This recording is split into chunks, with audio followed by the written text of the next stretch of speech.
Hello दोस्तों, आप लोगों का स्वागत है मेरे यूट्यूब चैनल वंदना स्टडी 95 में। दोस्तों, हम लोगों ने इसके पहले भाग 9 का तक देख लिए थे। आज हम लोग उसके आगे भाग 10 से लेकर चलेंगे। ये आपका पार्ट 2 है। तो आइए दोस्तों, हम लोग भाग 10 से शुरुआत करते हैं। भाग 10 में है अनुसूचित तथा जनजातीय क्षेत्र। ये अनुच्छेद 244 से लेकर 244 ए तक है। तो इसको हम लोग कैसे याद करेंगे? आप लोग देखते हैं अपने गांव में या सफ़र करते हुए जो SC ST रहते हैं, वो लोग ज़्यादातर सड़क के किनारे रहते हैं, क्योंकि उन लोगों के पास ना तो घर रहता है, ना ही कपड़े पहनने के लिए रहते हैं।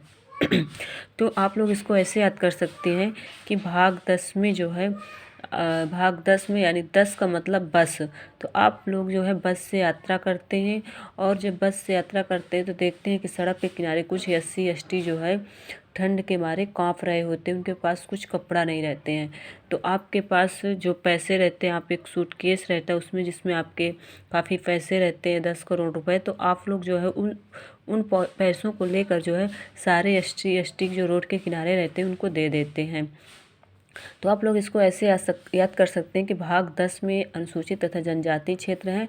10 का मतलब बस। बस से हम लोग यात्रा करते हैं, और यात्रा करते समय हम लोग देखते हैं कि सड़क के किनारे कुछ SC ST रहते हैं, जिनके पास कपड़े नहीं रहते पहनने के लिए। वो ठंड से कांप रहे होते हैं, तो हम लोग उनकी हेल्प करते हैं। तो ऐसे आप याद कर सकते हैं। कोई पूछे कि भाग 10 में क्या है, तो आपके तुरंत दिमाग में ये इमेज बन जानी चाहिए कि 10 का मतलब बस। बस से हम लोग यात्रा करते हैं, और यात्रा करते हुए दौरान जो है हम लोग सड़क के किनारे देखते हैं कुछ SC ST जो है ठंड के मारे कांप रहे होते हैं। इसके बाद अगला जो है भाग 11। भाग 11 में जो है संघ एवं राज्य के बीच संबंध। ये अनुच्छेद 245 से लेके अनुच्छेद 263 तक है। इसको हम लोग कैसे याद करेंगे? भाग 11। तो भाग 11 में आप लोगों को पता है कि भाग 5 में जो है संघ है, और भाग 6 में राज्य है। तो आप लोग इसके पहले हम लोग आपको बता चुके हैं कि भाग 5 में संघ है और भाग 6 में राज्य है। तो आप लोग जब 5 और 6 को जोड़ेंगे तो 11 होगा, और जब 5 और 6 का जोड़ेंगे तो 11 हो जाएगा। और ये आपका संघ और राज्य दोनों मिल जाएंगे, इसी 11 के अंदर अंदर आ जाएंगे, क्योंकि हम लोग इसको ऐड कर दिए हैं। तो जब इधर 5 और 6 का ऐड करेंगे तो 11 हो जाएगा। तो इधर ये आपका संघ और राज्य, ये भी दोनों ऐड हो जाएंगे। तो आप लोग ऐसे याद कर सकते हैं कि भाग 11 में जो है संघ एवं राज्य के बीच संबंध है। और इसकी याद करने की ट्रिक हमने बता दिया कि 5 और 6 को जोड़ेंगे तो 11 होगा, और 5 में जो है संघ है, 6 में राज्य है। तो जब दोनों मिल जाएंगे तो इन दोनों के बीच अच्छी खासी मित्रता दोस्ती हो जाएगी। इसके बाद जो है जब दोस्ती हो जाएगी तो ये लोग जो है अच्छी संपत्ति, वित्त यानी कि वित्त, संपत्ति, संविदाएं और वाद, इन लोगों के पास अच्छा धन आ जाएगा। यानी भाग 12 में जो है वित्त, संपत्ति, संविदाएं और वाद, ये अनुच्छेद 264 से लेकर 300 का तक है। तो आप लोग ऐसे याद कर सकते हैं कि जब संघ और राज्य दोनों, नरेंद्र मोदी और योगी जब दोनों एक हो जाएंगे तो देश का विकास ज़्यादा होगा।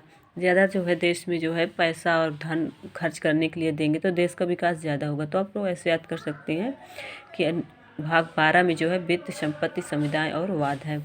इसके बाद जो है भाग 13 में है भारत के राज्य के क्षेत्र के भीतर वाणिज्य। ये अनुच्छेद 300 का से 307 तक है। अनुच्छेद 301 से लेके अनुच्छेद 307 तक। इसको हम लोग कैसे याद करेंगे? या तो आप ऐसे याद कर सकते हैं कि जब ये संघ और राज्य दोनों मिलकर एक होंगे तो अच्छे हमारे देश का विकास करेंगे, धन देंगे, संपत्ति आएगी। तो जब संपत्ति आएगी तो हम लोग व्यापार करेंगे। या तो फिर आप लोग इसको ऐसे याद कर सकते हैं कि भाग 13 यानी कि हम लोग 13 करोड़ का 13 ट्रक खरीदते हैं। और वो ट्रक किस लिए खरीदा जाता है? भाई कोई ट्रक खरीदता है तो किस लिए खरीदता है? व्यापार करने के लिए खरीदता है। तो आप लोग 13 करोड़ का जो है 13 ट्रकें खरीदते हैं, और वो ट्रक जो है हम लोग व्यापार करने के लिए खरीदते हैं। और इसके बाद एक ट्रक जो है आप लोग खुद चलाते हो, और यानी कि ये जो है आपका एक ट्रक में आप चलाते हो। हाँ, इसके बाद फिर जो है इसके पीछे आपके 12 ट्रक, यानी कि सबसे पहले वाले में आप बैठे हैं, इसके बाद पीछे जो है वो 12 ट्रक हैं। इसके बाद आप जो है भारत के अंदर आप 13 राज्यों में व्यापार करते हैं। तो आप लोग या तो ऐसे याद कर सकते हैं कि 13 करोड़ के 13 ट्रक खरीदते हैं, और वो ट्रक में बैठकर हम लोग भारत के अंदर ही 13 राज्यों में व्यापार करते हैं। ऐसे याद कर सकते हैं। तो आप लोगों से कोई तुरंत पूछेगा भाग 13 में क्या है, तो आप क्या दिमाग में तुरंत वो बात याद आनी चाहिए कि हाँ 13 करोड़ का हमने ट्रक खरीदा था और उस ट्रक पे बैठकर हम लोग 13 राज्यों में व्यापार किए थे। इसके बाद जो है आप भाग 14 में देखेंगे संघ तथा राज्य के अधीन सेवाएं। ये अनुच्छेद 308 से लेकर 323 तक है। तो इसको हम लोग कैसे याद करेंगे, जब आप 13 ट्रक से व्यापार करेंगे तो इसका मतलब कि आपके पास बहुत धन आएगा। तो आपके पास जब बहुत धन कमा लेंगे आप अरबों खरबों, तो आपके दिमाग में ये होगा कि हमने बहुत पैसा कमा लिया, अब चलते हैं प्रयागराज में रहकर कुछ पढ़ाई करते हैं। तो फिर आप लोग प्रयागराज में आएंगे और संघ यानी कि यूपीएससी की तैयारी करेंगे। तो आप लोग इसको ऐसे याद कर सकते हैं कि 13 करोड़ का हमने ट्रक खरीदा 13, और इसके बाद फिर जो है भारत के अंदर ही 13 राज्यों में हमने व्यापार किया। व्यापार करने के बाद हम जो है 1 अरब 2 अरब पैसा कमा लिया। जब पैसा कमाने के बाद फिर ये होता है कि हम चले प्रयागराज में रहकर कुछ पढ़ाई या कुछ तैयारी कर लें। तो फिर आप लोग आते हैं यूपीएससी या पीसीएस की तैयारी करते हैं। तो भाग 14 में क्या है, संघ तथा राज्य के अधीन सेवाएं। तो आप लोग इसको ऐसे याद कर सकते हैं कि भाग 14 में जो है संघ तथा राज्य के अधीन सेवाएं 308 से लेकर 323 तक है। इसके बाद भाग 15 में है निर्वाचन। ये आपका बहुत इंपॉर्टेंट है, एग्जाम की दृष्टि से बहुत ही ज़्यादा इंपॉर्टेंट है।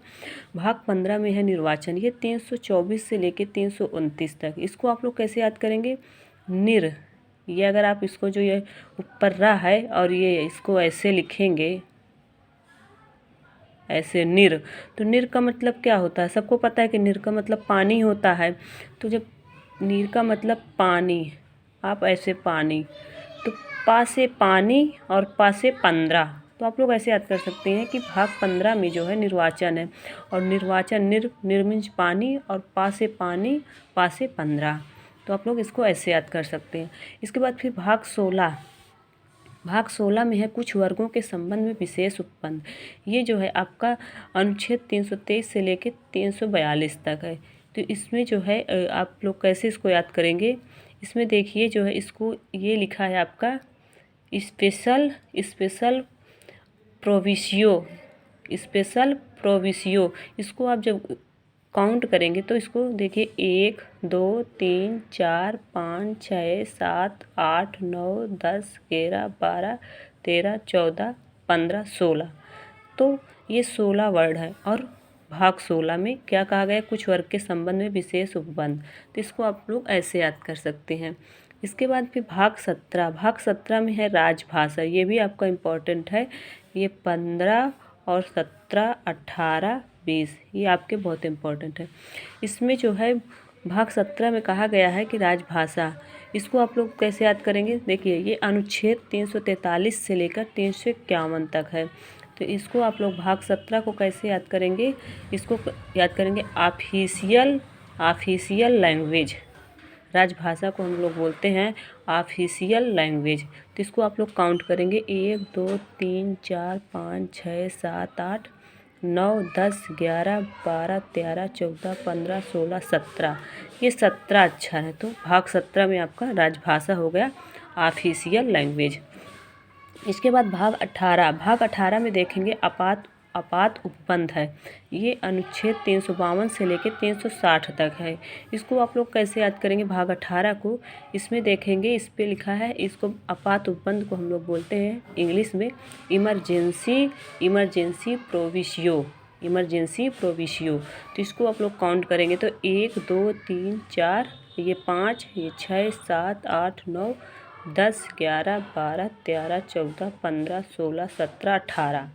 तो ये देख आप जो है इसमें जो है 18 वर्ड हैं। तो आपका भाग 18 में हो जाएगा इमरजेंसी प्रोविशियो। इसके बाद भाग 19 में प्रकीर्ण है। ये इम्पोर्टेंट नहीं है, आज तक नहीं पूछा गया एग्जाम में। तो इसके बाद आप भाग 20 देखेंगे संविधान का संशोधन। ये जो है अनुच्छेद 368 में है। ये भी बहुत ही ज़्यादा इम्पोर्टेंट है, आपका कई बार एग्जाम में पूछा गया है। तो भाग 20 में जो है संविधान का संशोधन है 368 में अनुच्छेद। इसको आप लोग कैसे याद करेंगे, देखिए 20 आप लोग हिंदी में ऐसे लिखते हैं, यहाँ पे भी सा, यहाँ पे भी सा, यहाँ पे भी सा। या तो आप लोग ऐसे याद कर सकते हैं, या तो फिर आप लोग ऐसे कर सकते हैं कि 20 रुपये हमको दो तो हम संविधान में संशोधन कर दें। आप ऐसे तुरंत याद हो जाएगा कि आप हमें 20 रुपये दो, हम संविधान में संशोधन कर दें। तो आप लोग इसको ऐसे याद कर सकते हैं। इसके बाद जो है भाग 21 में जो है अस्थायी संक्रमणकालीन तथा विशेष उपबंध, ये अनुच्छेद 369 से लेके 392 तक है। तो इसको आप लोग जो है, ये भी कोई इम्पोर्टेंट नहीं है तो इसको भी याद ना भी होगा, कोई दिक्कत नहीं। इसके बाद भाग 22 में देखिए संक्षिप्त नाम तथा प्रारंभ हिंदी में प्राधिकृत पाठ और निरसन, ये अनुच्छेद 343 से लेकर 395 है। इसको आप लोग कैसे याद करेंगे? आप लोगों को पता है कि सबकी लैंग्वेज ज़्यादातर हिंदी ही है और हमारे जो है संविधान में जो है 22 भाषाएं हैं, तो 22 भाषाएं और ये हिंदी, तो आप लोग ऐसे याद कर सकते हैं कि हमारी जो लैंग्वेज है वो हिंदी है और इसमें संविधान में 22 भाषाएं हैं। तो आप लोग ऐसे रिलेट करके याद कर सकते हैं कि 22 भाषाएं हैं और वो हिंदी, हमारी लैंग्वेज हिंदी है। ऐसे आप लोग इसको याद कर सकते हैं।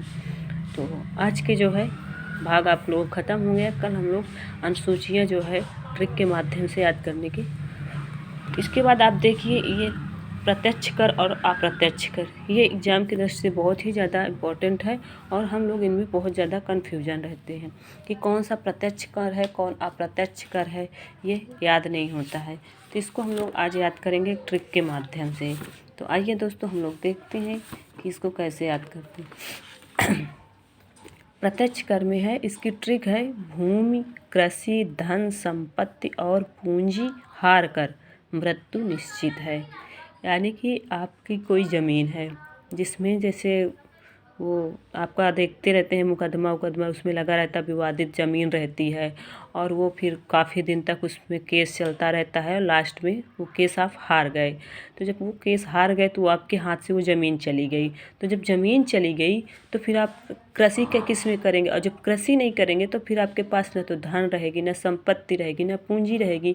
तो जब आपके पास अब ना तो भूमि बची है, भूमि नहीं है तो आप कृषि नहीं कर सकते। जब कृषि नहीं करेंगे तो आपके पास ना धन आएगी, ना संपत्ति आएगी, ना पूंजी आएगी। तो फिर आपके इतना ज़्यादा मतलब दिमाग में टेंशन हो जाएगा कि बस अब जो है मतलब जान दे दिया जाए, मृत्यु निश्चित है।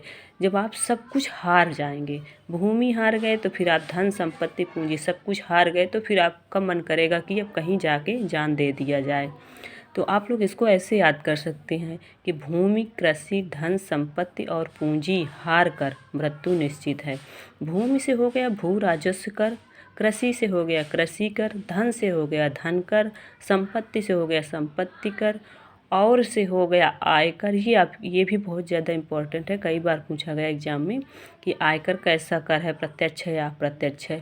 पूंजी से हो गया पूंजी कर, हार कर, यहाँ पे देखिएगा हार कर उपहार, हार उपहार, तो हार कर से हो गया उपहार कर, मृत्यु से हो गया मृत्यु कर, निश्चित से हो गया नि से निगम कर। ये आपके प्रत्यक्ष कर हैं। इसके बाद आप लोग जो है मेरे हिसाब से ये आप लोगों को याद हो गया होगा, तो आप लोग अब इसको देखेंगे अप्रत्यक्ष कर। इसका जो है ट्रिक है सट्टा बाजार से सीमित मनोरंजन व टोटल बिक्री उत्पन्न होती है। एक बार फिर आप लोग देखेंगे सट्टा बाजार से सीमित मनोरंजन व टोटल बिक्री उत्पन्न होती है। सट्टा से हो गया स्टाम्प कर, बाजार से बाजार कर, से सेवा कर, ये भी बहुत ज़्यादा इम्पोर्टेंट है, कई बार पूछा गया एग्जाम में। सीमित से सीमित कर, मनोरंजन से मनोरंजन कर, व से वैट कर और टोटल से टोल कर, बिक्री से बिक्री कर, उत्पन्न से उत्पादक कर।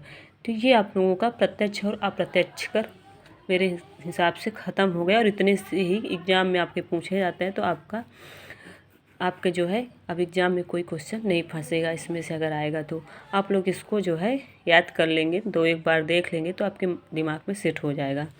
तो कल हम लोग जो है अनुसूचियाँ देखेंगे और इसके बाद जो है और कुछ ट्रिकें हैं, जैसे रबी फसल, जायद फसल, उसमें भी हम लोग ट्रिक बना के आप लोगों को याद करवा देंगे, क्योंकि उसमें भी बहुत ज़्यादा कन्फ्यूजन रहता है। तो कल मैं जो है आपको रबी की फसलें कौन सी है, कौन सी जायद की फसल है और कौन सी खरीफ की फसल है, इसमें भी मैं ट्रिक बना के आप लोगों को बता दूंगी, तो उसमें भी आपका कन्फ्यूजन दूर हो जाएगा। तो आज की क्लास यहीं तक, धन्यवाद।